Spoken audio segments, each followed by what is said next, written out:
네, 평안하십니까? 정말 다사다난하였던 2020년을 저희가 마무리하고 있습니다.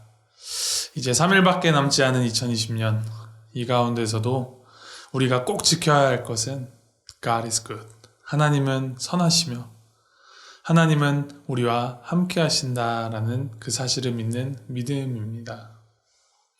하나님을 향한 믿음 가지고 남은 2020년을 잘 마무리하고 또 다가오는 2021년 잘 준비하는 우리 모두가 되기를 소망합니다. 하나님께서 오늘 우리에게 주신 말씀은 베드로후서 2장 12절부터 22절까지 말씀입니다. 베드로후서 2장 12절부터 22절까지 말씀 제가 읽어드리도록 하겠습니다.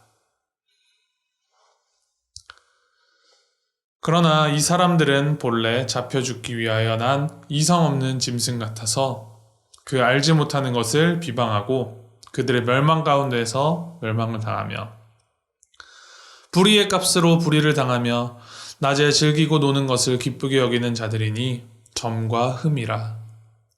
너희와 함께 연애할 때 그들의 속임수로 즐기고 놀며 음심이 가득한 눈을 가지고 범죄하기를 그치지 아니하고 굳세지 못한 영혼들을 유혹하며 탐욕에 연단된 마음을 가진 자들이니 저주의 자식이라.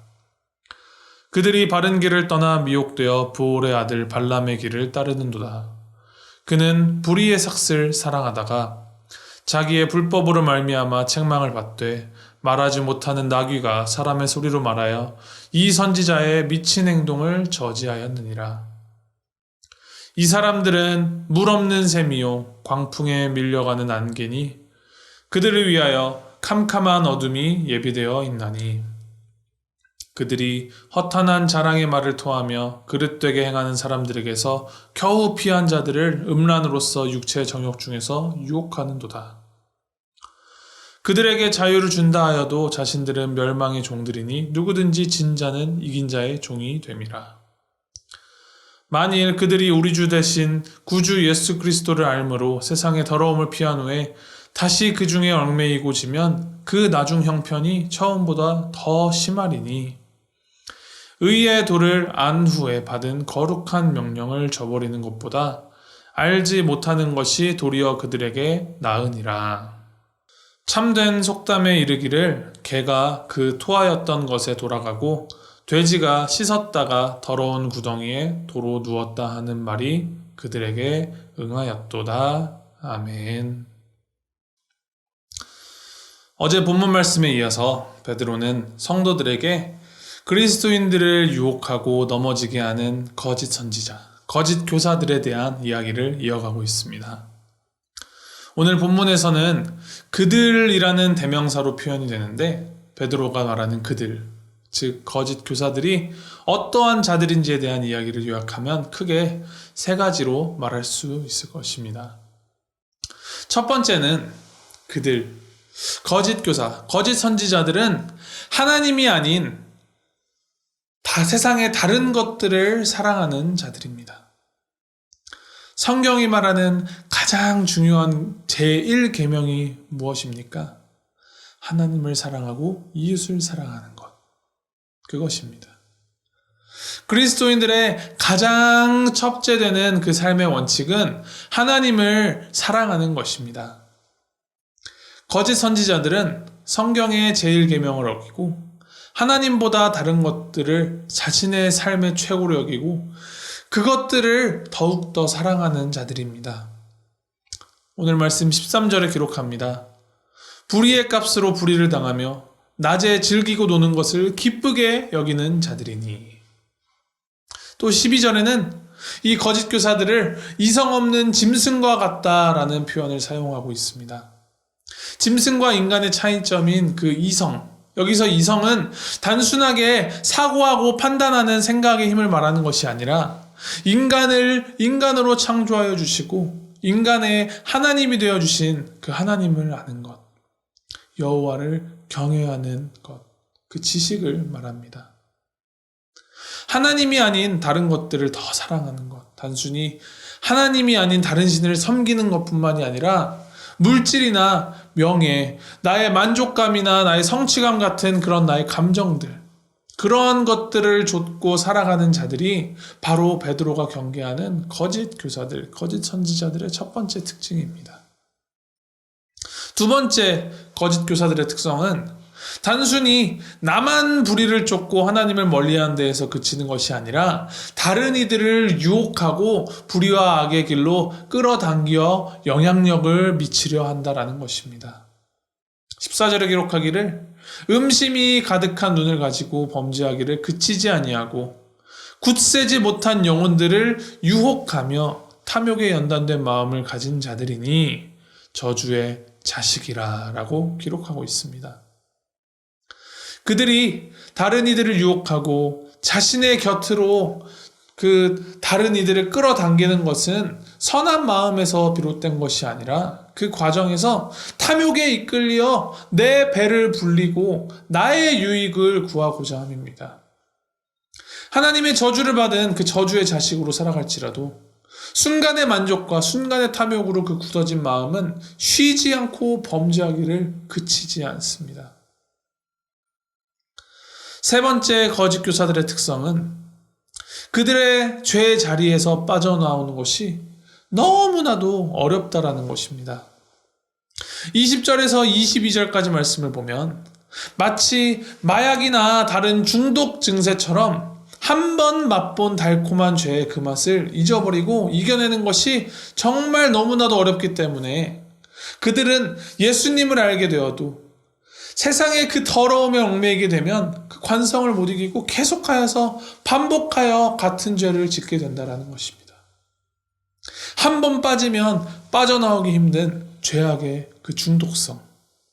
그리고 한 번 죄악에 닿으면 순식간에 그 죄악에 닿은 자리를 물들이는 그 죄악의 보편성은 죄악이 얼마나 무서운 것인지를 우리에게 알려줍니다. 거짓 교사들은 호시탐탐 기회를 엿보며 우리를 죄악의 자리로 끌어내가려고 유혹을 멈추지 않고 있습니다. 그것이 누가 봐도 누가 들어도 말도 안 되는 죄를 덮어씌우는 것이라면 그 누구도 유혹을 당하지 않겠죠. 그들의 유혹이 소위 말하여서 먹히는 것은 우리 안에도 여전히 탐심과 죄가 산재하여 있다는 것입니다. 오늘 본문 말씀에 언급된 부올의 아들 발람은 민수기에 등장을 하는데 이스라엘 백성들이 출애굽하여서 광야 생활을 할 때 모압 사람들이 선지자였던 그 발람에게 돈을 주고서 고용하여 이스라엘을 저주하도록 사주를 합니다.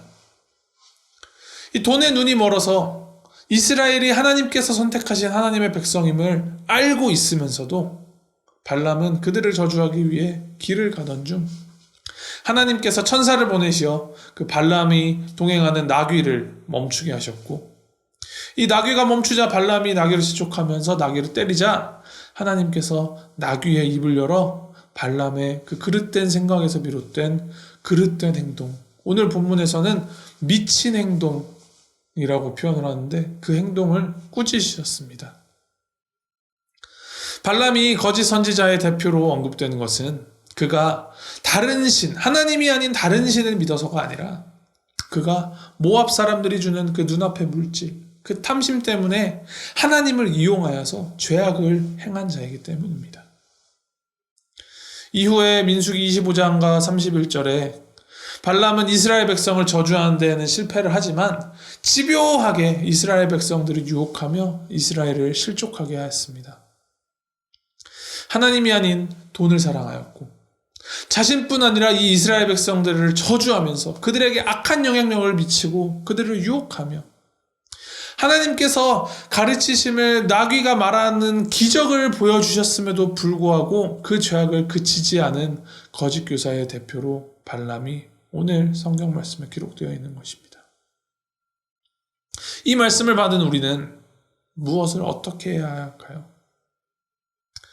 우리 스스로도 유혹에 빠질 수 있는 그 죄악이 아직도 우리 마음에 산재하여 있음을 인정하되 그 죄악에 넘어지지 않도록 노력해야 할 것입니다.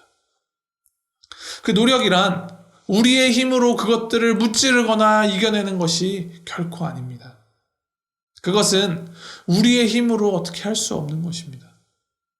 우리가 노력해야 하는 것은 우리가 더욱 하나님만 사랑하고 하나님만 의지하며 겸손한 마음으로 그 모든 것을 하나님 앞에 내려놓는 것입니다.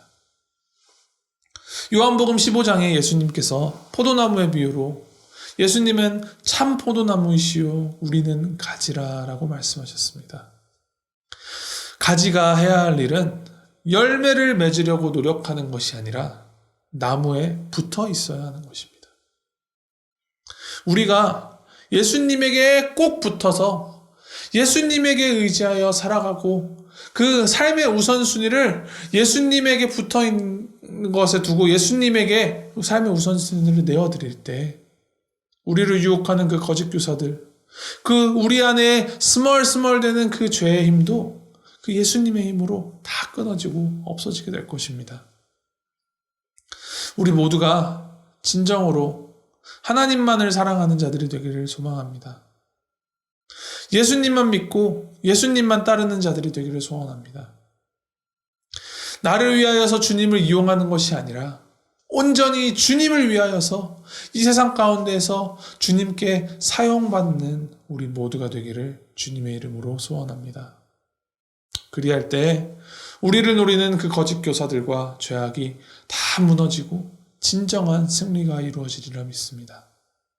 이를 믿으며 남은 2022년 그리고 다가오는 2021년 하나님 안에서 하나님에게 딱 붙어서 살아가는 우리 모두가 되기를 주님의 이름으로 소망합니다.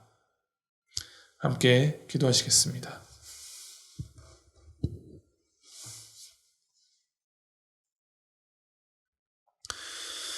하나님 아버지, 말씀으로 우리를 일깨워 주시고 거짓 교사와 죄악의 그 무서움에 대해서 생각을 하게 하시니 주님 감사합니다. 우리를 유혹하고 우리를 노리는 그 죄악들, 하나님, 우리가 그 죄악에 넘어가지 아니하고 온전히 우리 하나님만 믿고 따르며 의지하는 자들이 되기를 소망합니다. 하나님, 죄악이 아무리 달콤하여도 그 끝은 심판이 있음을 늘 기억하며 항상 하나님에게만 딱 붙어서 하나님을 사랑하며 하나님께서 주신 말씀을 따르며 이 세상 가운데에서 선한 영향력을 끼치며 살아가는 우리가 되도록 주님 인도하여 주시옵소서. 한 해를 마무리하고 새해를 맞이하는 계절입니다. 언제나 어디서나 우리와 함께하여 주시는 그 하나님, 선하신 하나님을 우리가 잊지 않고 우리의 삶의 우선순위를 하나님께 드리며 살아가는 우리 모두가 되도록 주님 붙들어 주시옵소서. 이 모든 말씀 우리 주 예수 그리스도의 이름으로 기도하였습니다. 아멘.